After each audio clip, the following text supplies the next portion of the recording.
végétale. Bonjour Cindy. Bonjour à tous, et en parlant de bateau, je vous réserve une petite surprise pour la fin d'émission.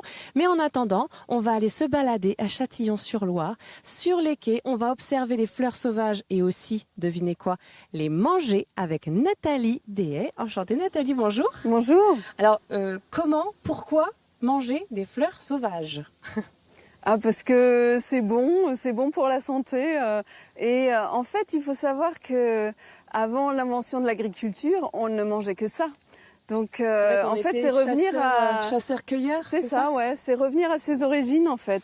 À l'époque, on mangeait 80% de plantes sauvages et seulement 20% d'animaux sauvages. Et vous, aujourd'hui, vous faites 50-50 Je suis végétarienne depuis longtemps, mais non, mais les plantes sauvages, j'en mange tous les jours, mais ça vient en plus de l'alimentation normale, en fait. Et comment on en arrive à devenir spécialiste en plantes sauvages et à les manger ? Alors j'ai toujours aimé les plantes sauvages. Déjà quand j'étais petite, je regardais toujours les fleurs qui poussaient. En vacances, quand j'avais 8 ans, on était dans les Pyrénées et puis j'avais toujours le nez dans les fleurs. Mes parents m'ont offert mon premier guide d'identification. Donc j'étais fan, je regardais quel était le nom de la plante, mais pas uniquement. Je m'intéressais aussi à est-ce qu'elle pousse dans l'ombre, au soleil, est-ce qu'elle a les feuilles opposées ou décalées, etc. Voilà, déjà à l'époque, j'étais passionnée de ça. Et là, est-ce qu'on en voit des fleurs qu'on pourrait manger? Moi, j'ai une petite faim déjà, un petit encas. Alors, il n'y a jamais besoin d'aller loin pour trouver de quoi manger. Déjà, est-ce que ça, c'est quoi? C'est une pâquerette? Non, ça c'est une matricaire. Je pense que c'est la matricaire inodore. Donc celle-ci, non, mais sa cousine, on peut la manger. Sa cousine, c'est la camomille. Et il y a aussi une matricaire sans pétales, sans fleurs extérieures, parce que ici il y a plein de fleurs en tube. Ça c'est des fleurs en languette, et donc celle qui n'a pas de languette blanche, elle a un petit goût d'ananas. Ah, ça donne envie. Et vous avez toujours travaillé autour des plantes sauvages ? Non, j'ai fait des études d'écologie et d'éducation à l'environnement parce que j'avais envie de travailler avec la nature. Mais après quelques années dans une association d'éducation à l'environnement, j'ai rencontré mon mari et puis il m'a proposé de monter un restaurant. Donc on a, comme j'ai toujours aimé cuisiner aussi. Voilà, on a ouvert un restaurant en Sologne. Est-ce que vous faisiez manger des plantes à l'époque, à vos clients ? Oui. Donc les années où on était en Sologne, tous les matins, je faisais ma petite cueillette et j'avais un menu avec des plantes. Et puis je mettais toujours de la déco, de plantes sauvages aussi sur les autres assiettes. Mais après, on est allé en ville, à Orléans. Et puis là, malheureusement, j'avais plus le temps d'aller dans la nature, de cueillir. Donc ça m'a tellement manqué que l'année dernière, on a décidé de changer de vie et d'aller à la campagne, de vendre le restaurant. Et maintenant, je me consacre entièrement aux plantes sauvages comestibles. Et vous faites des balades sur la Loire avec votre mari qui a un bateau. Oui. Et donc, vous faites ensemble, lui, observation de la faune, de la flore, etc. Et vous allez cueillir sur les îles. C'est ça ? Oui, ça nous arrive aussi, oui, sur les rives, sur les îles. Donc, je fais des sorties découvertes des plantes sauvages. Et puis, des fois, il y a la sortie bateau avant, après, pendant, des petites dégustations sur le bateau aussi.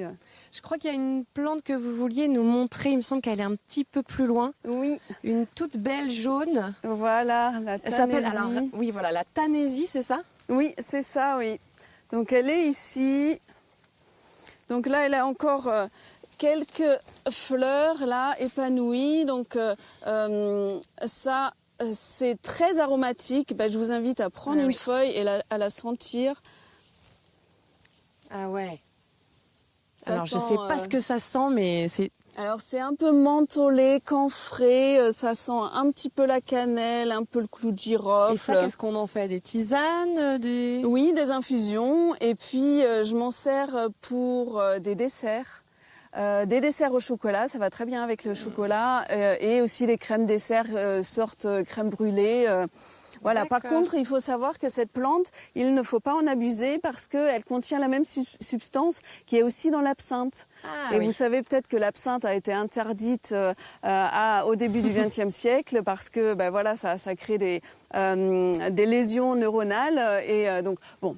Mais avant d'avoir des doses aussi Oui, importantes qu'à l'époque où ils buvaient l'absinthe comme du petit lait, On parlera faut quand même de tout ça, en des manger bienfaits, beaucoup. des risques dans la deuxième partie.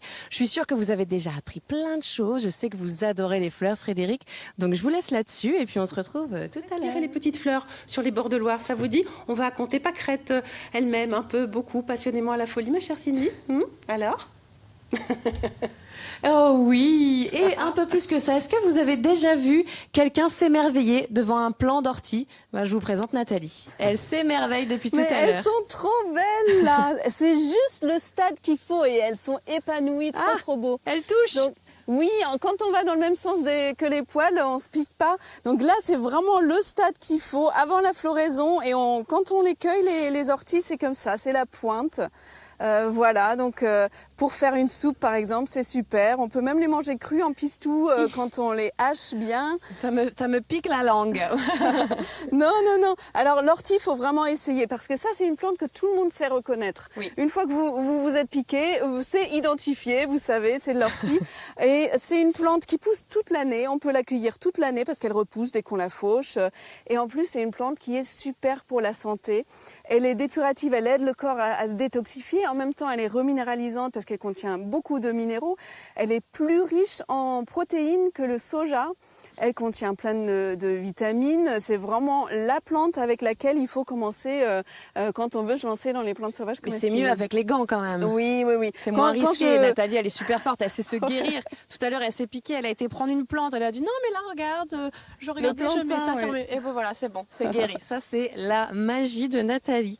Et alors, justement, en parlant de commencer à manger ces plantes, comment on fait quand on est débutant? Est-ce que vous avez des conseils, deux conseils principaux quand on commence, quand on veut commencer? Oui, c'est vraiment commencer par les plantes que l'on connaît. Oui. On a tous des plantes qu'on connaît.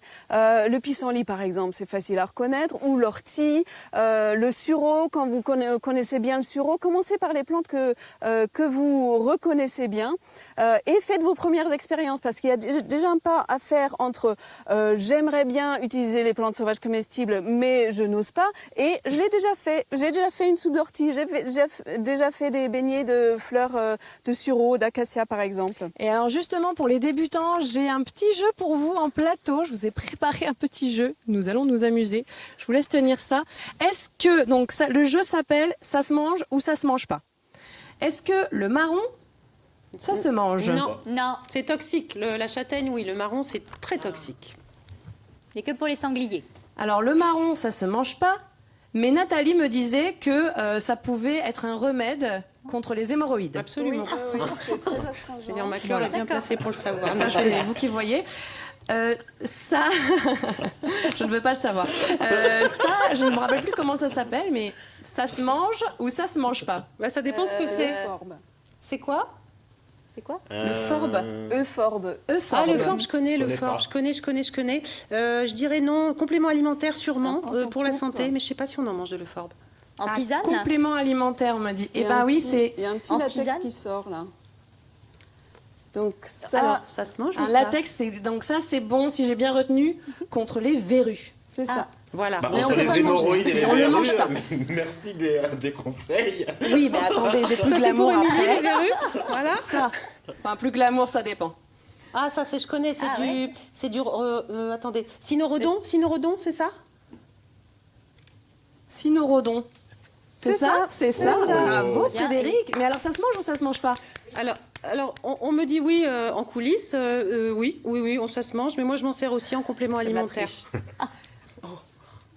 Eh ben, ça se mange et c'est surtout super bon. Moi, j'ai déjà goûté, c'est vraiment très très bon. Et bon, le petit monde, je disais que c'était peut-être un peu plus glamour, mais pas trop. C'est que c'est le gras de cul vulgairement, hein, c'est ça. Oui, on l'appelle comme ça. Et c'est Voilà. très riche en vitamine C. Très riche en vitamine Eh ben C. oui. Et alors celle-là, est-ce que vous la connaissez? Ah, ça, c'est la Oui, carotte j'adore. fourragère. non Alors ça, oui. La La carotte Et fourragère. ça se mange. C'est un ombellifère, ça se mange effectivement. Ouais. Alors, celle-là, elle se mange, mais il faut faire très Oui. attention Sigu. à sa cousine, c'est ça? Sigu. Oui, il y a plein de plantes qui se ressemblent en fait, Ouais. qui ont une ombelle blanche comme ça, et il y en a qui sont très toxiques. Donc là, vraiment, méf. Alors, on va faire attention, on va en reparler tout à l'heure. Je vous prépare une petite surprise, attention, hein, pour tout à l'heure, donc vous restez là. Et puis, on va surtout déguster les recettes de Nathalie. Enfin, je vais déguster les recettes de Nathalie. À tout à l'heure. C'est pas la peine de nous narguer hein, comme ça. Hein. Oh. Bon, en tout cas, vous avez bien de la chance. Ouais, c'est ça. Moi, elle m'a troublée. On va retrouver Cindy, bah oui, avec ses petites fleurs. Coucou ma belle, j'ai failli vous zapper pour le bateau ivre. Mais vous avez un bateau, mais pas ivre apparemment. Il y a pas de voilà. Ok, allez, c'est à vous. Et ça aurait été dommage de me zapper. Regardez-moi cette belle surprise. J'ai demandé à Nathalie de me faire goûter les produits, de faire un petit pique-nique. Et voilà, elle m'a emmenée sur la Loire avec son mari Bertrand qui rame, promotion on appelle ça ramer. Alors, Nathalie, qu'est-ce que vous m'avez préparé? Alors, j'ai fait un pain aux feuilles de tilleul. Donc, c'est les feuilles de tilleul que j'ai ramassées au printemps, que j'ai laissé sécher, réduit en poudre et mélangé avec de la farine. Avec une petite crème à tartiner à la sauge sauvage, sauge des prés, qui fait des feuilles en ce moment, qu'on peut utiliser, qui sont moins aromatiques que la sauge des jardins, mais c'est très bon quand même.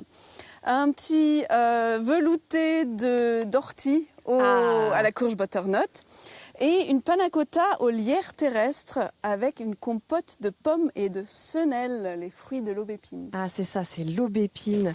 Ah là, moi, ça me donne très envie. Je pense que je vais faire un crash test en direct. Est-ce que les orties, ça pique la bouche ou pas? On va voir. J'ai confiance en vous, Nathalie. Hein. Oui. Vous ne faites pas de... Eh ben, c'est bon. Et ça pique pas. Et ça, c'est merveilleux. Et alors ça, c'est on va pouvoir retrouver ça dans un livre que vous êtes en train d'écrire, Oui. c'est ça? Alors racontez-moi un peu, ça va être quoi ce livre? Alors, j'ai écrit un livre où je présente 40 plantes avec 40 recettes.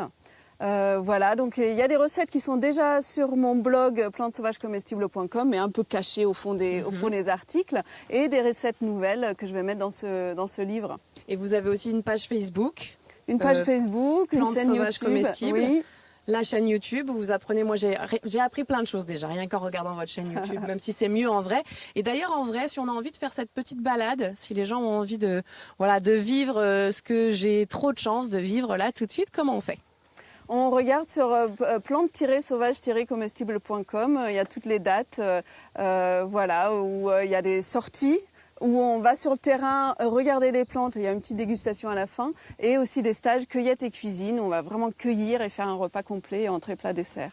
Ah, ok, est-ce que vous pouvez nous donner une recette, la plus simple ou pas, celle que peut-être vous préférez avec les plantes sauvages?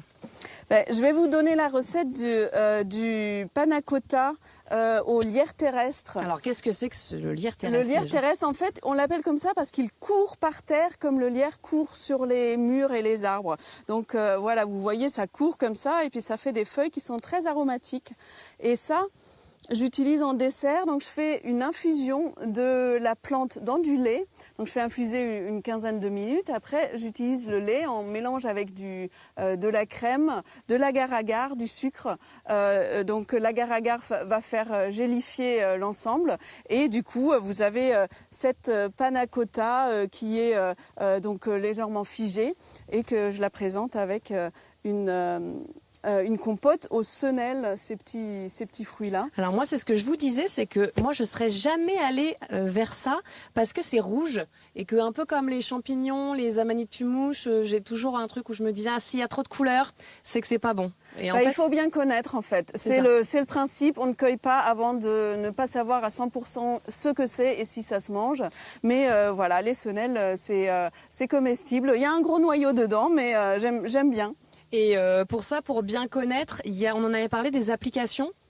Oui, vous trouvez des applications sur les téléphones, vous prenez la photo et ça vous dit ce que c'est, mais attention, ça donne des propositions. Donc ça vient en complément de vos sorties que vous faites avec des experts, votre livre d'identification. Donc il faut vraiment le prendre comme complément, c'est pas vraiment la science exacte. infuse, voilà. Et ben merci beaucoup parce qu'en parlant de science, moi j'ai appris plein de choses avec vous, Nathalie. Donc je suis ravie, merci beaucoup beaucoup. Tout ça, ça se retrouve sur Facebook, sur son blog, plante-sauvage-comestible.com. J'ai tout retenu, comme tout ce que j'ai appris. Et merci à vous. Je pense que vous aussi, vous avez appris plein de choses. Donc, c'était un plaisir. Un plaisir partagé, ma chère Cindy.